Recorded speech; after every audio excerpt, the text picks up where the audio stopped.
আমাকে যদি বিয়ে করতে হয় তাহলে তোমার হিন্দু হইতে হবে। তো ইস্টামাইনা আমার মুসলমান থেকে হিন্দু বানাইছে। ওই আমাকে নিয়ে পতিতালায় রাখছে। পতিতালায় আমি যাই কালেকশন করতে, বিচ্ছিরি ভাষায় গালাগালি করছে, গায়ে হাত পর্যন্ত তুলছে। আমি একজন হিন্দুর সন্তানের জন্য মিথ্যা এফিডেভিট করছে। আমার যদি এখন বের করতে হয় আমার লাশ বের হবে, আমি বের হবো।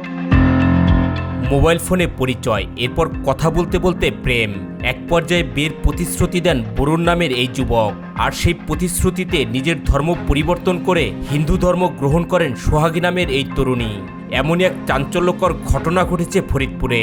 এই এর সিঁদুর দেওয়া কাজ কি ভালো করে আর কি মানে এই কপালে এই সিঁদুর সিঁদুরে হিন্দা দেয় মানুষে সব জায়গায় হ্যাঁ হিন্দি দেয় না, হিন্দি দেয়। মানে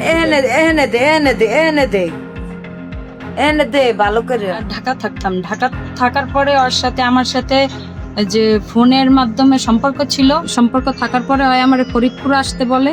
তারপরে আমি ফরিদপুরে আসছি। আসার পরে বরুণে আমারে বললো কি যে আমাকে যদি বিয়ে করতে হয় তাহলে তোমার হিন্দু হইতে হবে। সোহাগীর দাবি, প্রেমিক বরুণের কথা মতো তিনি মুসলিম ধর্ম ত্যাগ করে হিন্দু ধর্ম গ্রহণ করেন এবং কালী মন্দিরে গিয়ে তাদের বিয়ে সম্পূর্ণ হয়। তারপর আমি বললাম যে আচ্ছা ঠিক আছে। পরে ওই আমার কাছ থেকে এক কপি ছবি নিছে, ছবি নিয়ে ওই কোর্টের থেকে স্টাম আনছে, স্টাম আইনা আমার মুসলমান থেকে হিন্দু বানাইছে। হিন্দু বানাইয়া ওই চৌধুরী পাড়ার যে কালী মন্দির আছে ওখানে নিয়ে আমার বিবাহ করছে। কিন্তু বিয়ের পরই নাকি বদলে যায় সবকিছু। তরুণীর অভিযোগ, বিয়ের পর বরুণ তাকে একটি নিষিদ্ধ পল্লীতে নিয়ে যান।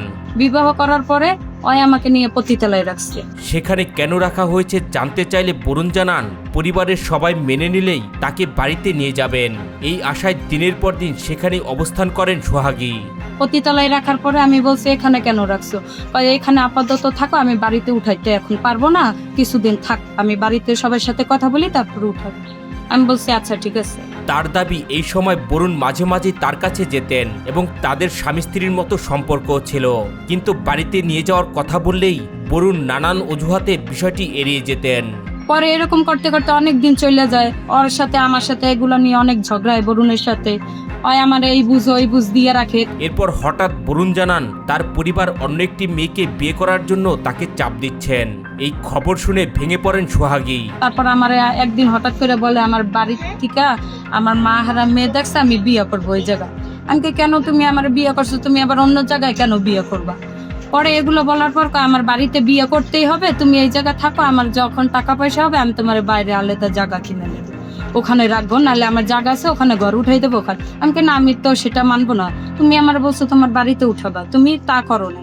যে প্রেমিকের জন্য নিজের ধর্ম পরিবর্তন করেছেন সেই প্রেমিকই অন্য একটি মেয়েকে বিয়ে করতে চাইছেন, এমন অভিযোগ মেনে নিতে পারেননি তিনি।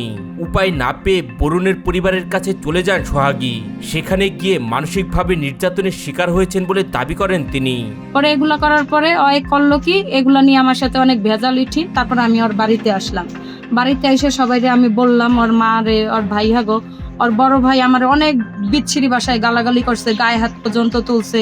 তোলার পরে পরে আমারে সবাই এখানে লোকজন ছিল, সবাই আমারে বলছে যে যদি নেক্সট টাইমে তোমার ওখানে যায় তাইলে তুমি ওরে ঘরে আটকেই আমাদের বলবা, আমরা এক জায়গায় কইরা বিয়ে দিয়ে দেবো। আচ্ছা ঠিক আছে। তারপরে আমার সাথে কিছুদিন কথা বলে নাই, ওর কাছে আমি কিছু টাকা পাইতাম, নিয়ে গেছি। পরে আবারও সেই নিষিদ্ধ পল্লীতে ফিরে আসেন তিনি। কিন্তু শেষ পর্যন্ত আর নীরব থাকেননি সোহাগী। বরুণের বাড়িতে স্ত্রীর স্বীকৃতির দাবিতে অনশন শুরু করেন তিনি। ওই আবার আমার কাছে যাইতেছে, আসতেছে, যাইতেছে। তারপর আমি বললাম যে দেখো যা হয়েছে, বাড়ির লোক যেহেতু জানাজানি সবাই হয়েছে, তাহলে এখন তুমি আমাকে নিয়ে যাও, লাগলে কিছুদিন আমাদের বাইরে রাখো। এখন তুমি কি চাও সেটা বলো। এখন আমি চাইতেছি ওই যেহেতু আবার গেছে আমার বাড়িতে, আমাকে এখন ওর গ্রহণ করতেই হবে। আর ওই যদি গ্রহণ না করে আমি বাড়িতে যাবেন নাই তো? হ্যাঁ, আপনি এই বাড়িতে যাবেন না, আমি এখান থেকে যাব না। আমার যদি এখন বের করতে হয় আমার লাশ বের হবে, আমি বের হবো। তবে সোহাগীর এসব অভিযোগ অস্বীকার করেছেন বরুণ। তার দাবি, সোহাগী তাকে ব্ল্যাকমেল করেছেন এবং বিভিন্ন সময়ে টাকা হাতিয়ে নেওয়ার চেষ্টা করেছেন। আমি বরুণ রবিদাস, আমার বাসা রথখোলা। আমি এনজিওতে চাকরি করি। আমার সোহাগী নামের একটা মেয়ে ব্ল্যাকমেল করতেছে।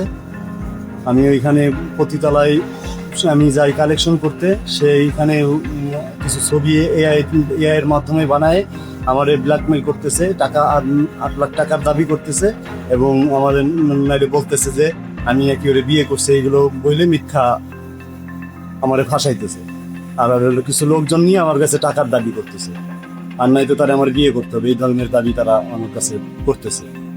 আমি তো পরের চাকরি করি, আমার যা আমি গেছি আমার এনজিওর চাকরি করি, এর জন্য আমার কালেকশন মালেকশন করার জন্য যাইতে হবে। এমনকি মিথ্যা মামলা ও জাল কাগজপত্র তৈরি করে তাকে ফাঁসানোর চেষ্টা করছেন বলে অভিযোগ করেন বরুণ। আমার নামে মামলা টামলাও করছে, এগুলো করে আমার ফাঁসাইতেছে। আমি একজন হিন্দুর সন্তান, এর জন্য মিথ্যা অ্যাফিডেভিট করছে। যদি আপনারা বিশ্বাস না করেন এটা যাচাই করতে পারেন, এইসের আপনার স্টাম্প আর হলো আপনার তারিখ মিলাই সুন্দর করে এগুলো যাচাই করতে পারেন। এদিকে বরুণের মা জানিয়েছেন ছেলে যদি সোহাগীকে নিয়ে সংসার করতে চায় তাহলে তাদের কোনো আপত্তি নেই, ছেলের সিদ্ধান্তই তাদের সিদ্ধান্ত। আর বাবা আপনার তো ছেলে, হ্যাঁ ছেলে যা কবে তাই আমি ছেলে যেটা কবে সেটাই আপনি, ছেলে মাইনে নিলে আপনিও মাইনে নেবেন। উনি এখন প্রশ্ন, সোহাগীর দাবি অনুযায়ী তাদের বিয়ে কি সত্যি সম্পূর্ণ হয়েছিল? বরুণ কি শেষ পর্যন্ত তাকে স্ত্রীর স্বীকৃতি দেবেন, নাকি পুরো ঘটনায় অন্য কোনো রহস্য লুকিয়ে আছে?